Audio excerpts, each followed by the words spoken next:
আমি বুঝি না যে যখনই আমি বাড়ি থেকে কোথাও যাওয়ার জন্য বেরোই তখনই এত সব কিছু মিস বা এই বৃষ্টি কেন হয়।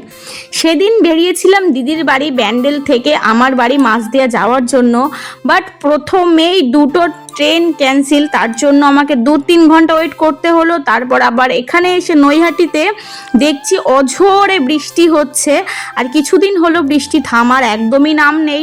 তো এইখানে ওয়েট করতে করতে দেখি যাই হোক একটা ট্রেনের দেখা পেলাম, আর ট্রেনে কোনো রকমে তো ট্রেনে উঠলাম। তারপরে দেখি একটা কাকু আমাকে দেখে একটা বসার সিট দিল, বলল তুমি এখানে বসো, আমি সামনেই নামবো।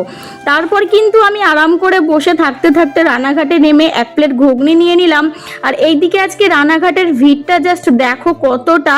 তো ভাবলাম হয়তো আমি রানাঘাটে ট্রেনে উঠতেই পারবো না, তো যাই হোক কষ্ট মষ্ট করে লেডিসে উঠলাম।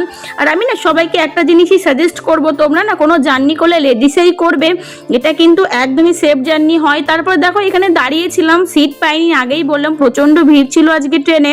তো যাই হোক ভিড় ঠেলে কিন্তু আজকে আমাকে যেতে হচ্ছে বাড়ি। কি করা যাবে বলো, ট্রেন তো আর আমার বাপের নয় যে আমার ইচ্ছে মতন আমি জায়গা পেয়ে যাব। তো যাই হোক কিছু মনে করো না, এই দেখো ট্রেন কিন্তু নিজের স্পিডেই চলছে, আর স্পিডে চলতে চলতে কিন্তু একটা ব্রিজও ক্রস করে নিলাম। এটা কিন্তু আমাদের মাঝদিয়া ঢোকার আগেই পড়ে, তো যারা মাঝদিয়া যাওয়া আসা করো তারা কিন্তু চিনতে পারবে।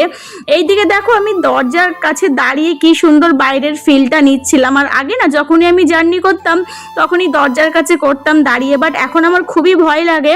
তো যাই হোক মাঝদিয়া নামার পরে কিন্তু অটোতেও বসে পড়লাম, আর অটোতে না কিছুক্ষণ অপেক্ষা করার পরেই অটোটা ছেড়ে দিয়েছে। তো এখন যাব বাড়িতে, আর ওইদিকে না মা অনেক চিন্তাও করছে, রাত 8টা বেজে গেছে, এখনো বাড়ি